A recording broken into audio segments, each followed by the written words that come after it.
Obidala, or drop me an email, dean@deanofradio.com. Very happy to have back in studio our friend Julian Zelizer, CNN contributor, professor at Princeton University, author of books and a million articles. This guy's a writing machine. Are you writing an article right now? I am. I'm sneaking it in. What are you writing an article? No, I'm just kidding. Nothing. But you write a lot. That's great, though. Yeah, I love to write, so it's not hard. It's a pleasure for me. And by the way, did you take off this semester from school? I can't remember teaching. Are you on last sabbatical? year? No, I'm back teaching. Yeah, I'm teaching presidential leadership and historical perspective. Wow. So it's pretty interesting. And we'll touch on that. So what's your reaction? Impeachment, there's not any new news. This is today and even last week was more sort of rehashing and focusing and highlighting issues of concern to certain people. I mean, last week we had 3 law professors and Jonathan Turley, who was there, who was just like a Trump guy. I was just tweeting things he had said about Clinton that kept getting retweeted. It was an opposite to what he had said. But at this point, can anything move the needle? Are we so baked in as a society that this is it? We're going into impeachment and the number's not going to move? I mean, what's your prediction? Yeah, well, the numbers in Congress at least aren't going to move. The numbers have moved nationally. It's pretty remarkable how much opposition there is to the president, how many people support impeachment. This is as high as Nixon. But within the Republican Party on Capitol Hill, there is zero movement. And I think if anything in the last couple of days, couple of weeks, you could see that Republicans are not going to be responsive to the revelation of any new fact. This is a fight for power, and they will say whatever is necessary to keep him in office. You know, you mentioned Nixon polling. Yep. The support for impeachment and removal of Trump is anywhere 48, 50, 52%. Yep. That's higher than it ever was for Bill Clinton at any time. And it was higher than anything for Nixon until the very end. Why do you think we're at that high of a number? We're starting off there. When we started at that point, I'm like, we could hit 55, 60% soon, but it stayed there. Yeah. Do you think that's baked in? Do you think the Mueller report and that investigation sort of prime people for like the idea this guy is a criminal after all? Yeah, part of it's a reflection of all the stories that have been uncovered about the president. They're not flattering and they're pretty damning, from the Mueller report to other kinds of stories about the way he exercises his power. But it also suggests we're more cynical, meaning there's a lot of people who say, yeah, he should be impeached. What he did is impeachable, but we're probably going to move on and let's wait to the election. And there's no, other than polling, grassroots movement to have him impeached. There's not immense pressure in swing states to have him impeached. So that's kind of the dilemma that the country's in right now. I had Jill Wine-Banks on 2 weeks ago before I went on vacation. It was a Watergate prosecutor. And she said objectively what Trump did is worse than Nixon. You're a historian. I mean, what do you think of that? Yeah, no, I agree with that. I think I don't find fault in the revelations and the information and the evidence that the House Democrats have already been able to gather. And using foreign assistance this way and diplomatic meetings this way is a whole level of politicizing foreign policy that's not in the realm of acceptable. And he did it. To me, he didn't do it out of stupidity. He knew exactly what he was doing. He's tried to obstruct what he was doing. All of this is really much more than what Nixon did. And he's done it in the open. And this is just this part of the presidency. There's been so many other stories we have talked about over the past few years, also in the realm of policy, that it's, I think, a fair comparison to make that way. I want to play a clip. Nina, you there, or Matt? This is Barry Burke today, one of the lawyers for the Democrats. A short clip, but made such a great point about why we have to do impeachment. But it's also the flip side is, because he will not be removed from the Senate, it's actually frightening, to be honest. So here's clip number 3. Well, again, first, all the constitutional experts who testified recognized that obstructing an investigation is an impeachable offense. But here, the offense we're talking about that's being interfered or obstructed with is interfering with this very election that's coming up. And I submit to you, given what happened with the Department of Justice investigation, given what's happening here, if in fact President Trump can get away with what he did again, our imagination is the only limit to what President Trump may do next, or what a future president may do next, to try to abuse his or her power to serve his own personal interest over the nation's interest. And the idea that the only thing that limits him is his imagination as to what he might do is completely accurate. I mean, and it's an imagination of a sociopath or someone who is clearly doesn't look at right and wrong the same way most of us do, frankly. Do you think this is more of an argument for 2020? You're not going to move. We're not voting on impeachment. It's the Republicans. They're not going to do anything.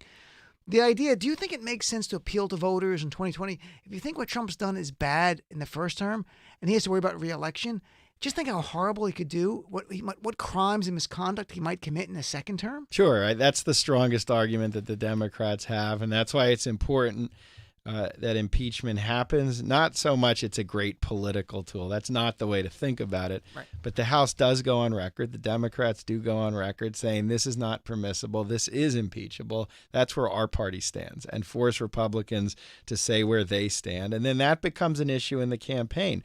But thinking about how will a president after 4 years abuse presidential powers, freed of re-election concerns, and after having this essentially legitimated by the electorate, is a serious thing to talk about. And that doesn't include what happens in the next year.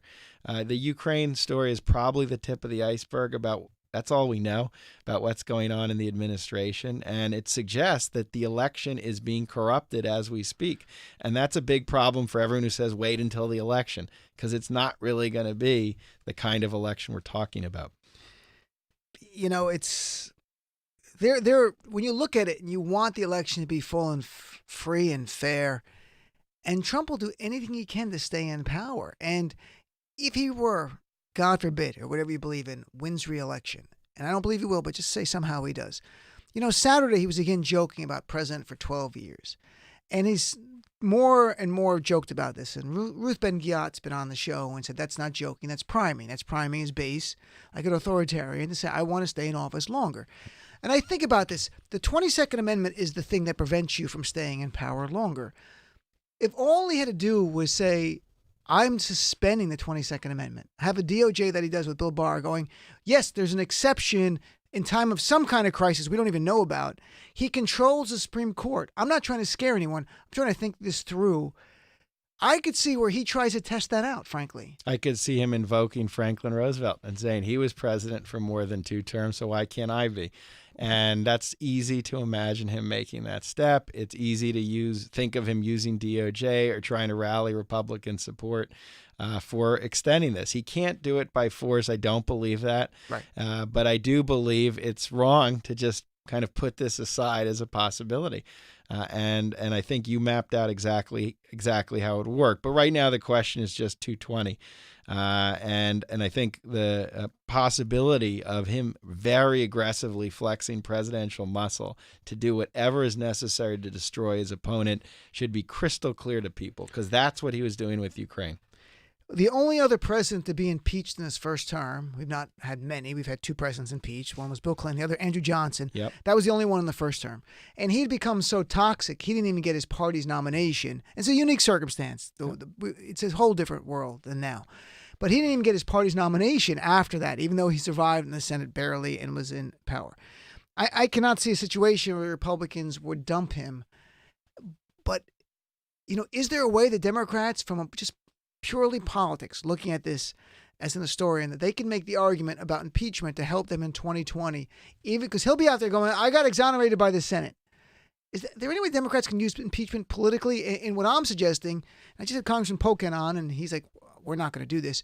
More articles of impeachment on other issues, forcing Republicans to vote on emoluments clause violation, forcing them to vote on campaign finance violations with Stormy Daniels and Karen McDougal, and a few, not like 50, but like 10, and let it be on record and let it remind the American voters. He doesn't seem that's going to happen. Yeah, I'm not sure that's a great idea. I mean, the Democrats won the argument. They have a majority of the country believes this guy is using his power in corrupt fashion. I'm not sure having more of the stories or more articles about those other issues will necessarily help expand any more than they have done. It's certainly not going to persuade a single Republican. That's right. Kind of a mythological way of thinking about this. So the counter argument is they have made their case. They've made it with one really clear example, and that's what you talk about. And then you can still talk about all the other issues. This is about the corruption of power. That's on the table in 220, and that's what Democrats have to argue. I don't know about you, but do you find it frustrating that common sense has taken a back seat to just partisanship. And what I mean specifically, like here's one. Here's Daniel Goldman today, who I thought did a great job, a former federal prosecutor, on the idea that Trump really wanted an investigation into corruption. And he destroys it in a simple way, and I think this is very effective. There's other arguments you can make too, but I think this is very good. Here's clip number 5, please. Now, according to Ambassador Sondland, and this is very important, President Trump did not require that Ukraine actually conduct the investigations as a prerequisite for the White House meeting. Instead, the Ukrainian government needed only to publicly announce the investigations. It is clear that the goal was not the investigations themselves or not any corruption that those investigations might have entailed, but the political benefit that President Trump would enjoy from an announcement of investigations into his 2020 political rival and against a unanimous assessment that showed that he received foreign support in the 2016 election. The Republicans have not disputed the factual argument here or the facts that have been presented under oath that Donald Trump didn't care about an investigation as much as he wanted him to get to a microphone. That's what Gordon Sondland said. And Gordon Sondland was the guy, the Trump whisperer. He was able to sit at an outdoor cafe in the Ukraine, pick up his cell phone unscheduled and get Trump on the phone within a few minutes. That's how close they are. And that's remarkable. I had former Obama administration officials come on the show who were close to Obama and said, we couldn't do this. This is remarkable. So there's no doubt that there's no dispute of these facts. Gordon Sondland testified that what Trump wanted was them to go to a microphone and put it on record that you're going to do an investigation. If you don't want the investigation, just want it on the microphone, there's no doubt that's just political benefit to Trump. So he can cite this all the time. Yet despite this fact, Republicans just ignore this inconvenient fact and move on to their talking points. And it's frustrating to me to go, common sense says he doesn't care about corruption. He is corruption. We know his track record. I mean, are there times where you struggle with this? Just, I know you're more objective on politics than I am, but just the simple sense of here are the objective facts, and you're just ignoring this and making up your own reality. Sure. Look, there's a moral, ethical way to look at this, a health of the democracy way to look at this. And you watch this happen, and you do have a feeling, it's hard not to, that you can't believe this is how debates are now taking place. It's not really even a debate on whether impeachment is the right mechanism. It's just disputing facts, and not even disputing facts. It's ignoring facts. I don't think they're ignoring them out of ignorance. I think they're ignoring them intentionally. But then there's the other part of this. It's about partisan power, and you have a party that has a narrowing electoral base. It's not as big as it used to be. It's shrinking. They have a very unpopular president, so they're clinging on to power. They are not going to give up their power. And so they are going to spit everything out into the public sphere, false information, disinformation, in a desperate effort to save what they have going into the reelection. But it is troubling. And, you at least want a common set of facts in a debate. You can have partisanship with a common set of facts. You don't have to abandon that part of it. What do you make of the fact it's either 21 or 22? I'm looking it up. House Republicans have announced their retirement. Yeah. On top, and this is going to 2020, folks. On top of how many retired going to 2018 because they saw the writing on the wall. And if you've been in the majority and then you go to the minority, you realize you're doing nothing. You're just hanging out and you're raising money to get reelected, and you're doing nothing. Like when the Democrats were in the minority, when I first started the show, I'd get up any Democrat on the show. It was so easy. They had literally nothing to do but go to the press to make their case. So at 21-22, House Republicans now saying they're leaving, which is over 10% of the House GOP caucus as it stands, about 194. What do you think that says to them? What are they looking at internally, their own metrics of the future? It's bad. Usually when you have a big wave of retirements, historically, that's when a party is in bad shape for congressional elections. It's one of the best gauges that we have. So it suggests to me, not only are they frustrated with President Trump privately, always privately, but I think they're aware their party isn't a growing party. It's not an exciting moment to be a Republican. This isn't the era of Reagan where you envision remaking this big coalition. This is just holding on to things as desperately as you can and doing whatever is needed to hold on to that power. So I think that's what it's about, combined with being in the minority in the House stinks. So you're going to lose some people that way. But I do think there's this bigger issue. We saw this before the midterms, and it was a pretty good indicator of what happened in 2018. It's going to be interesting. Let's take a quick break. We're going to come back and talk a little bit about the Inspector General report and more.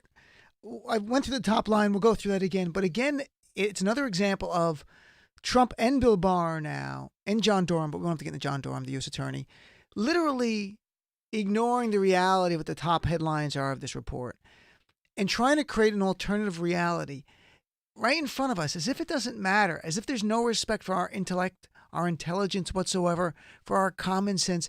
And I don't understand why there are not more people in the GOP base who get upset at that. And maybe it's simply the fact that they have power or they feel like they're winning and it's a sports game.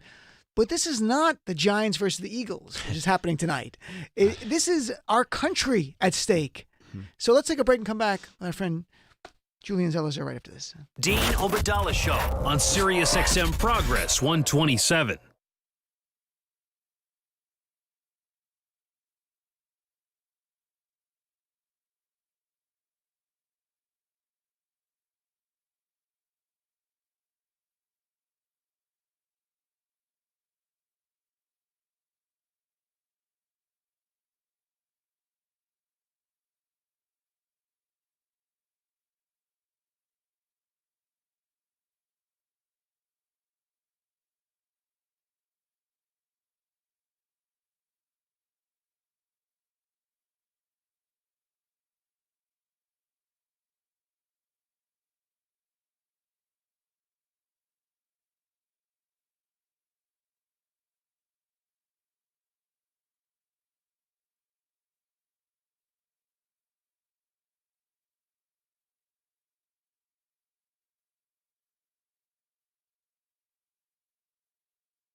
This is the Dean Obadala Show, exclusively on Sirius XM's Progress. And welcome back to the Dean Obadala Show. We're live here Monday, December 9th. It's still the United States of America. I'm here with Julian Zelizer, CNN contributor, professor at Princeton University. So the Inspector General report came out, and I talked about some of the top lines at the top of the show. And tomorrow, Danny Cevallos will be here in the third hour. We'll talk about it in more detail. But the Inspector General looked at the genesis of what was known as Crossfire Hurricane, which was an investigation into Trump. And the exact words were literally an investigation into whether Trump campaign were witting or unwitting assets of the Russian government, what they were doing. I mean, that's what they were looking at. And the conclusion of the report is, we concluded the investigation was in compliance with the department, that's DOJ, and FBI policies. We find no evidence that political bias or improper motivation influenced the decisions. And that's really great. They find some mistakes and stuff like that. Doesn't matter. I was tweeting before this, even a response. Bill Barr comes out and says the FBI launched, quote, an intrusive investigation of a U.S. president campaign on the thinnest of suspicions that, in my view, were insufficient to justify the steps taken. Historically, do AGs become this political? Yeah, he's certainly one of the most political we've seen probably since the Nixon era. The John Mitchells who are just tools of the administration. And Barr's a little different. He wasn't part of the campaign. He's not a campaign guy. He comes out of this executive power Republican cohort that's been around since the Reagan years. But sometimes he acts even bolder than that. And they are trying to control the reality that Americans have. That's part of what you're talking about. That's part of what's going on in the report. This is now an area where the parties are battling over how you even see the world. It's beyond spinning information. Yeah. It's shaping what the information is. And that's what's going to go on right now. I mean, because the big part of the report contradicts what the administration is saying about why this all happened and how it happened, the investigation. But they're saying just the opposite. And it's a bet we can win, and we can have more people think that. And Trump, as we all know, said this is treason. It's a hoax. He talked about people going to prison. I played a clip earlier about a year ago, and he was saying people are going to prison over this. And that's not true. That's not going to happen. But it doesn't stop Trump today saying this is worse than I ever imagined. And he will continue to spin a web of deceit and of a reality that does not exist. And then I will have his supporters call up and regurgitate his lies. And it's beyond troubling. It gets to the point of really feeling that you're powerless in this world that we live in, because the media, while they fact check, will still regurgitate the garbage he says. And maybe I'm too obsessed, Julian, with some of his base. And maybe I'm too obsessed with why don't you see through this garbage? And maybe I should not just be like, let's say, because during many times I'm like, I don't care what they think. Yep. I'm sincere. I'm trying to get the people in the middle who haven't made a mind up. But maybe I have to go to psychiatrist. Well, I think it goes. I think it goes beyond the base, because the reality is the rest of the media, not just the conservative media, is going to report on this, and they're going to report on the response. And so, if you watch any station on television, you will see the banner, the chyron that's talking about Barr's comment. Yes. Or if you read any newspaper online, there will be stories, and that's exactly how the disinformation gets out there. It's not simply through Fox News. It's about the reporting of the disinformation, and it's very hard to contain it. And that's how you see officials from the administration go on the talk shows, and they basically just spit out endlessly these positions. But historically, is this unique what we're seeing, or should I take solace in the fact this is not much different than other administrations in the past? You can take solace. Every administration spins the news. That's an old art form. And we have had presidents and legislators very concerned about this. When something happens, you want the story to go your way or to be seen your way. But we have now the capacity for a whole other level of disinformation, because news institutions, and not just formal news institutions, social media institutions, give this tunnel or funnel, really, for the disinformation to spread that didn't exist even in the 1990s or 1980s. And what I also see, look, the media likes conflict. We know that. There's nothing wrong with that. I understand that. But Christopher Wray is now the FBI director. He was appointed by Trump, and he was interviewed today. And I don't see his clips playing anywhere. I think it was an ABC exclusive, but they can play it. I don't want to play this. Matt or Nina, you're there. Here's Christopher Wray today asked point blank about the IG report. And again, this is a Trump appointee, a guy Trump has praised over and over and over again. Here's clip number 10. Was the launch the origination of the FBI probe into Russian interference involving U.S. citizens lawfully authorized and pursued?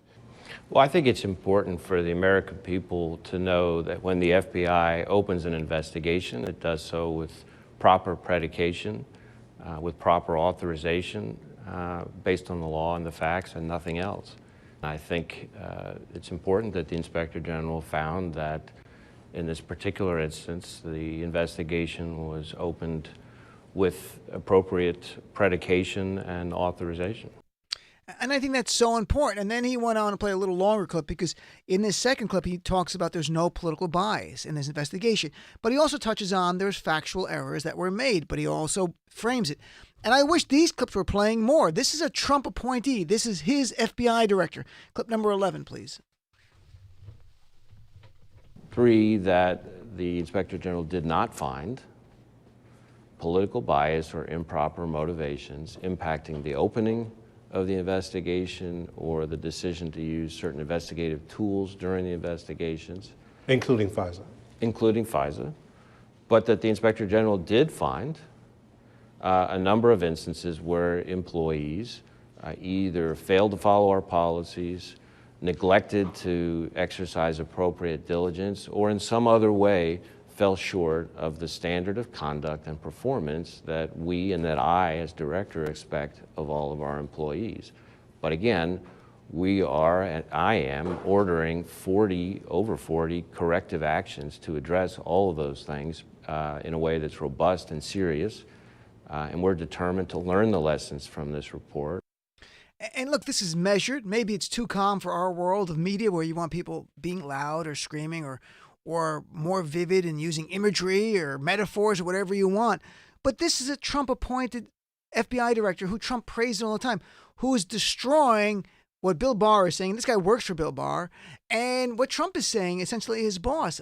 And I know this is a beef with the media more, but why are they playing this more? Well, I don't know. I don't know why that doesn't get out more. Maybe it's what you're saying. It's not quite as scintillating as having people fight or be more polemical.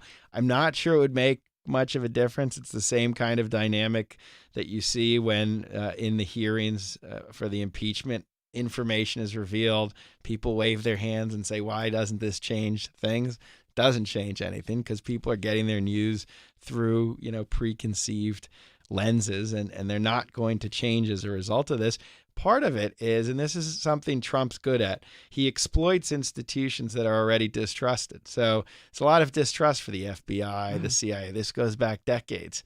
They haven't always done usually the right on the thing. left. It was more on the left that distrusted. No, it was them. more on the left. But I think often his targets are institutions that are distrusted. The media. There's a lot of people who distrust the media, and he really kind of then tries to play that up and foster and sow even bigger divisions.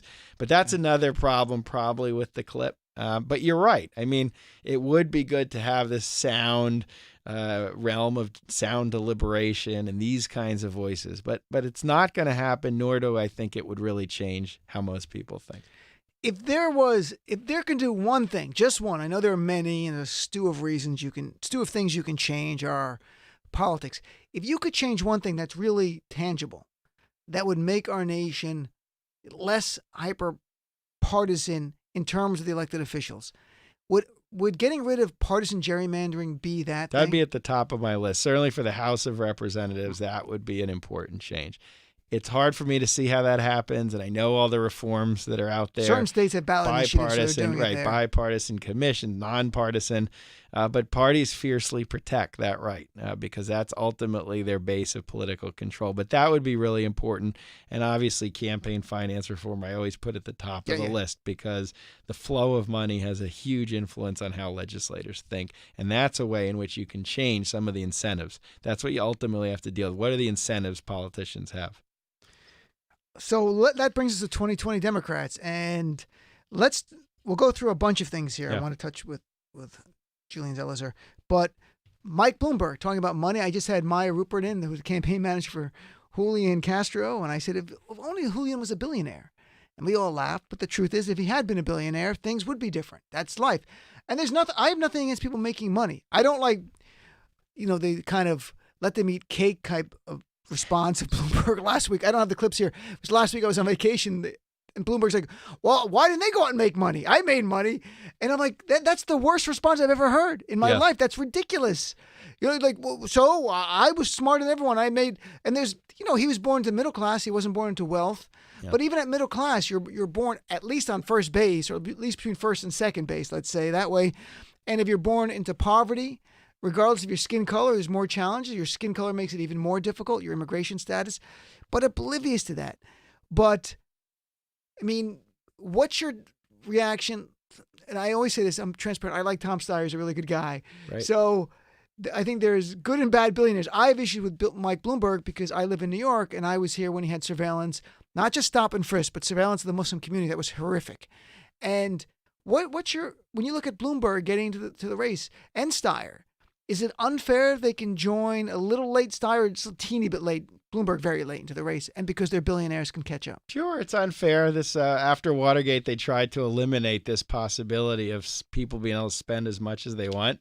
We don't have those reforms, and it creates a playing field that isn't level. It doesn't guarantee they'll win, though. No, that's for sure. It's not as if Steyer is taking off, nor is Bloomberg. They are not competing with the Warrens and the Sanders or the Bidens, who actually have a grassroots presence. So the good part is that the old-fashioned aspect of politics, getting votes, organizing, building local presence in these key states, that still matters more than anything.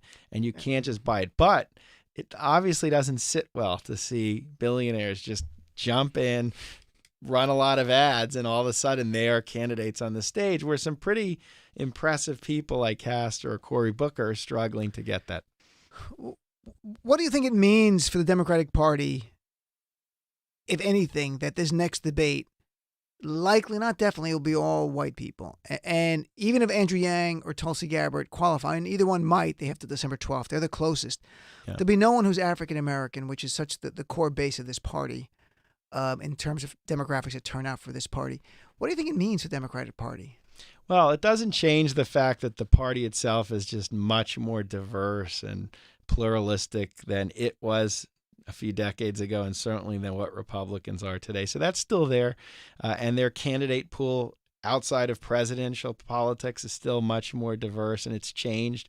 But it is a way in which Trump has yet again influenced the country. He's influenced the Democrats in that they're scrambling for electable. They see electable as the white male with some variation, and it's made them many voters leery about taking any risks. And risks become an African-American candidate, a female candidate. And so that's a really kind of large consequence of Trumpian politics, how he shapes the Republicans and how Democrats and how they think of themselves. And before I ask you about a few specific candidates, your objective opinion as a historian, as a political person, how are the 2020 Democrats doing right now? Mediocre. They're not doing terribly. I think it's fine to have all these fights and divisions, and it's fine to be uncertain about what they want, because come July, I think the convention is, they will unite, and they are going to go with hammer and tongue after President Trump. And I think that's the reality. But I think this narrowing of a very diverse, exciting field was a loss for the party as a whole. It was like a moment that they could show their difference from where Republicans are. And I do think some of the front runners are scrambling in different ways. I think Warren is now scrambling to define some of her core issues, and she's dealing with the background of Buttigieg and vice versa, rather than real kind of money issues, meaning the struggles of middle-class Americans. And Biden, he keeps... on a national level, he's doing well, state by state. And the first two states not doing too great in New Hampshire, Iowa right now. But South Carolina doing very well. Sanders is doing very well, too. He's still solid. The guy has a solid base of support, and I think he can't be dismissed. He has an army of followers in the same way Trump does. That if he could win over other Democrats as this narrows, I still think he's a serious frontrunner. What are you more surprised by, Senator Harris dropping out or Buttigieg ascending? That's a good one. I think both. I think Harris never had a constituency that was clear. And so she's a great candidate, and she brings many things to the table in the debates and just as a figure. But she never had a following. And by now you kind of know the following of the different candidates, and that's a problem, because then you're standing alone. And I do think she had a little bit of an authenticity issue in terms of who she was politically and what issues she actually was for. She got tripped up on Medicare very early on, and I think those are problems. Buttigieg, before we get to Buttigieg, let me ask you for a second here. Yeah. Senator Harris, she had that first, I think it was the very first debate when she went to Joe Biden and jumped in the poll numbers. And in fact, may have been, I don't know if she was beating him at any time, but she really jumped up. Yeah. And then that slid so quickly by the next debate. And I thought when that momentum was happening, I actually I think she's going to be the nominee of the party. Yeah, and many people. Whatever happened, in a month, it just slid and the air came out of the balloon. And And she kept sliding and sliding and sliding, and she'd have a good debate, and it seemed nothing could right this ship. I mean, is there a formula for a candidate who gets a great debate performance and gets this bump that they can cash in on it? Because I had Rick Unger on right when that happened. I remember him saying, getting this bump is one thing, keeping it and building is another, and he turned out to be very right on that issue. Yeah, a bump from a great campaign moment, it's hard to make that the basis of a great campaign. I think that's an artificial bump, and it's going to deflate very quickly. And that article that came out in the Times, assuming most of that was accurate, at all the problems within the campaign. Yeah, there's a lot. That's a bad that article. happens. There's a bunch of articles like that. But that happens. Look, there's also, there's lots of very good candidates, and they don't do a good campaign. That's test one, and that can bring you down. But I think that was an artificial inflation of where she was. So, she's very formidable as a vice presidential pick, and you can see that happening. It makes me laugh when you say building a good campaign staff is the key. When Trump's campaign manager's in a federal prison right now, Rick Gates, the deputy campaign manager, is about to go to federal prison. It worked in Republican Michael constituencies. Cohen, his closest buddy's in prison right now. Yeah. I mean, Roger Stone is about to be sentenced. This is craziness. Like, no one. That's when I get like, what? Nothing matters. This is it. This is it. We got nothing matters, folks. This is the world we're in.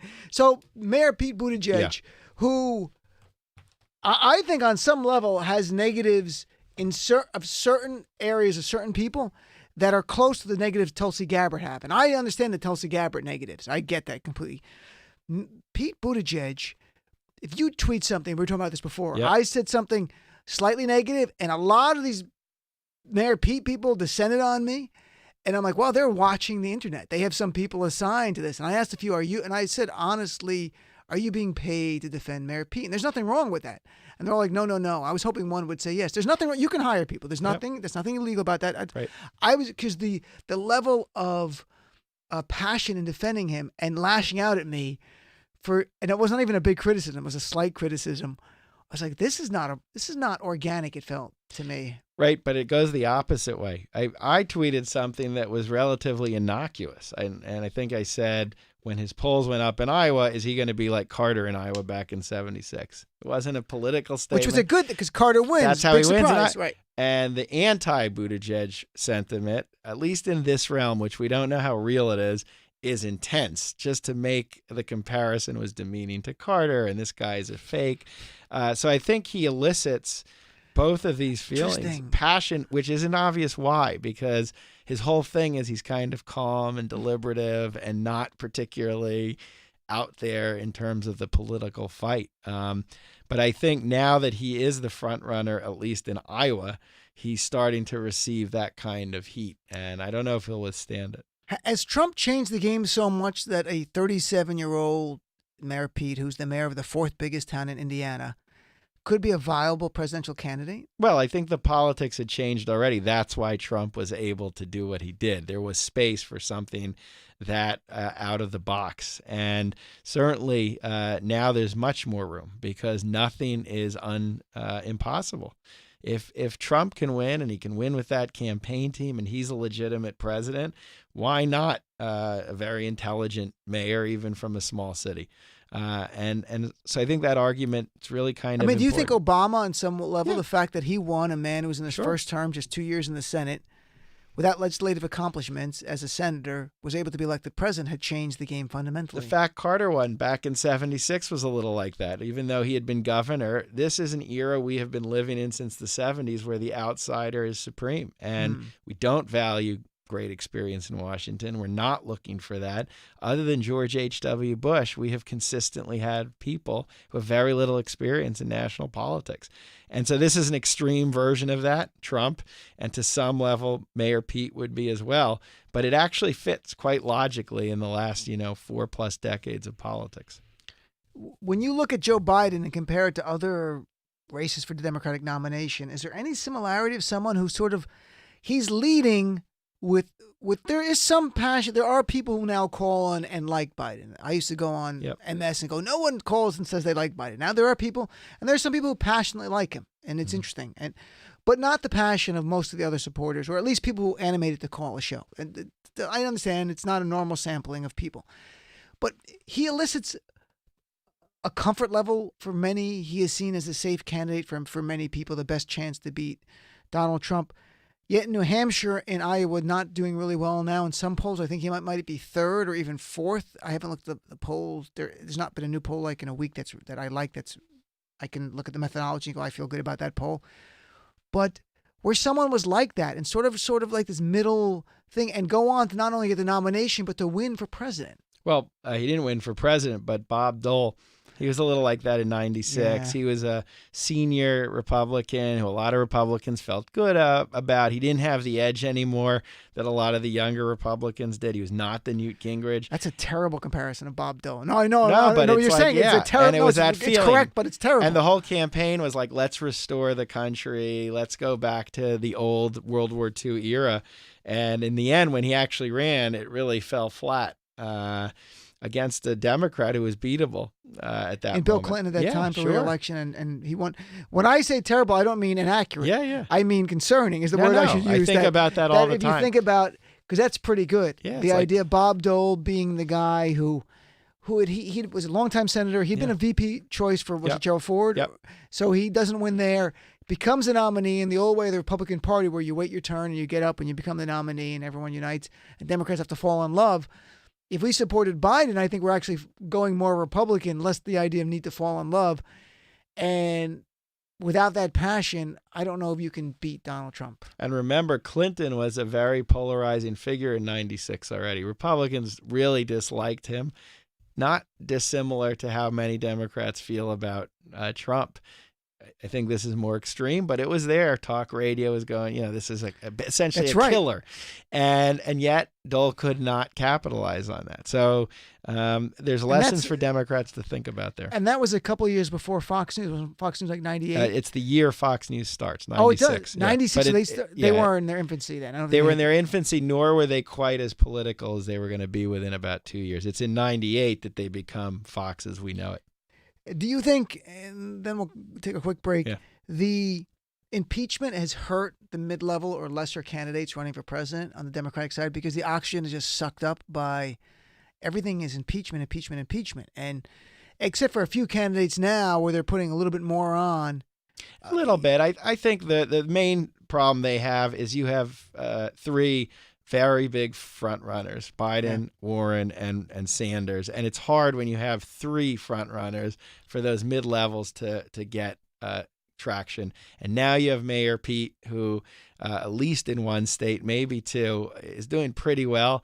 So for everyone else, it's just hard to get in there. If impeachment wasn't happening, I'm not sure it would be like a great moment for Castro or for Booker. I think they'd still be in the same struggle. It's interesting that the fact that we don't live, neither of us, in Iowa or New Hampshire, we don't know what's going on there because Mayor Pete raised a ton of money in quarter after quarter. And we're like, what is he doing with that money? He could be running ads every minute in Iowa. We don't know. Or building his infrastructure there and knocking on doors with a mass. And so by doing that, we're oblivious to that. And we're like, wow. And the question is, and he's raising a lot of money. If he does well, he'll be able to raise more money and then put into South Carolina. He has to be looking towards South Carolina, Nevada. I mean, it goes Nevada third and then South Carolina. Then it's Super Tuesday craziness after that. And any prediction? We're too far away. No, I was going to say, no, about the idea of after, history tells us after Iowa, some will drop out from this field. Probably. I think. After New Hampshire, definitely. Yeah, after New Hampshire for sure. Because then the money's going to draw. I mean, the money will start focusing on some of these key people. And, in 2008, who dropped out Democratic primary with less than 1% of the vote? I have no idea. Joe Biden. Less Less than 1% gone after Iowa. Right. So I even tell people they watch him now. I'm like, I don't know if he's lost a step, folks. You just didn't watch him before. Right. Like, maybe he's lost a teeny half of a step. I don't know. But he was never great. Yeah, John Kerry compared him to Tom Brady. Oh, he did? That you want a great, experienced quarterback. I'm like, but he's always losing. It's the opposite of that. It's kind of exactly the wrong comparison. It's like the Buffalo Bills in the 90s in the Super Bowl. Let's take a quick break. We'll come right back. Dean Obadala Show on Sirius XM Progress 127.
Didn't catch it all? Missed an interview? Have no fear. The Dean Obadala Show goes with you. On demand at SiriusXM.com/on-demand and on the SiriusXM app. Or you can reach Dean anytime on Twitter at Dean Obadala or at SXM Progress or live 6 p.m. East, 3 West on SiriusXM Progress 127.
His show, your voice. 866-99-SIRIUS. 866-997-4748. Let's make a difference together. This is the Dean Obadala Show on Sirius XM Progress 127. And welcome back, Dean Obadala Show. We're live Monday, December 9th. Don't go anywhere. By the way, John Fugelsang, big show tonight. He's going to come on the last minute and tell you he's got 2 big guests on. So you wrote an article, Julian Zelizer, for CNN. What Nancy Pelosi did, what no one else could do. What did Nancy Pelosi do that no one else could do? Well, look, after being slow at the beginning, she eventually moved forward with the impeachment. She's able to hold her caucus together, even though they're not all on the same page. And for several months now, she's shaped the national conversation and not allowed Trump to simply dominate it with chaos. And it's been this story of what happened in Ukraine, how he misused his power, and she's moving it to a vote. And I think she's the first Democrat since 2017 who's been able to do that, gain some control over our public conversation about Washington. Do you think it helped her in a way that she had opposed impeachment for so long? I think so. I don't think it just helped strategically, like it gave her credibility. I don't think it was strategy. I think she was really against internally, it. It made her double down once she did it. And from what I've heard, it's true that this actually was an issue that moved her. And once she committed, she fully committed. She has not wavered one bit. And I think that earlier struggle with it was actually incredibly important to getting her to here. And the last minute here, I wrote an article for CNN yesterday about Trump using anti-Semitic tropes at a dinner Saturday night in front of a pro-Israel, primarily Jewish audience, about touching on dual loyalty, saying things about Jews don't love Israel enough. And his point was they don't love Israel enough because if they did, they would all support him. And overwhelmingly, Jewish Americans are not supporting Donald Trump. They get a sense of, you're Jewish, you get a sense of someone who's a bigot and a racist. You can't contain it. And things about money, about you know what, Liz Warren, she's going to take all your money and the wealth tax, and then also playing on that they're brutal killers in terms of business, which could be a comment for certain communities, but it's playing on a stereotype. As a Jewish American yourself, when you hear this, what's your reaction? No, he's been doing this since the campaign. I've even written about it. He uses anti-Semitic rhetoric. It's called tropes often, but it's just anti-Semitic rhetoric very frequently. And he either does it directly, playing into bad images during the campaign to connect Hillary Clinton with a nefarious Jewish conspiracy, or comments about Jews and money, or he does it in this other way by somehow suggesting that Jewish voters should support him because he supports certain issues, and all Jewish voters, of course, vote that way, which is equally anti-Semitic in how you paint the community. And he does this very consistently. I don't think it's just a little part of his strategy. I think this is part of his base appeal.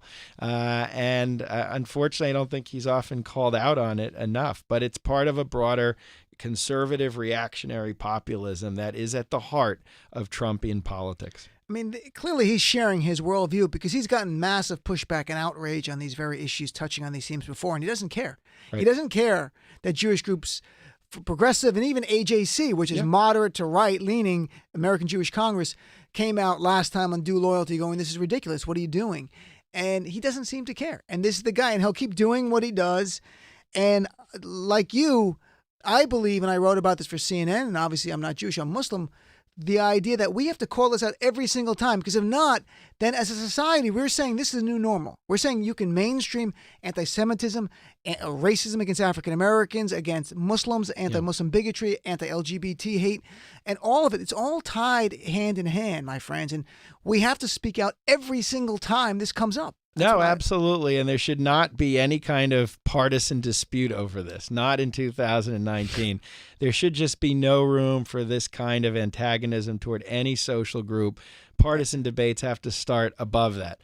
But once you've descended there with the presidential support, you have a major social problem. Julian, thank you, my friend, very much. Here, John Fugelsang is here. John, tell us. You got a big show tonight, Johnny. Tell us who's on your show. Well, we have, no disrespect, but we have the greatest pundit and political analyst currently working in America today, Mr. Gilbert Gottfried. Gilbert Gottfried and his lovely wife, Dara. The last time they were on my show on Valentine's Day, we played a dating game opposite Jessica Kirson and her wife. Right. That was one for the Library of Congress. Tonight it's just Gilbert and Dara together, and it's going to be hilarious. But not a lot of politics. But then Professor Corey Brettschneider is jetting over from MSNBC. He will be joining us in the 10 o'clock hour, 7 o'clock West Coast, and then a great panel of comedians, including Mehran Kagani, who is my favorite gay Muslim comic I have on my show all evening. So and Rhonda Handsome as well. A lot of fun tonight. That's a great show. Stick around, my friends. John, tell me everything with John Fugelsang coming up.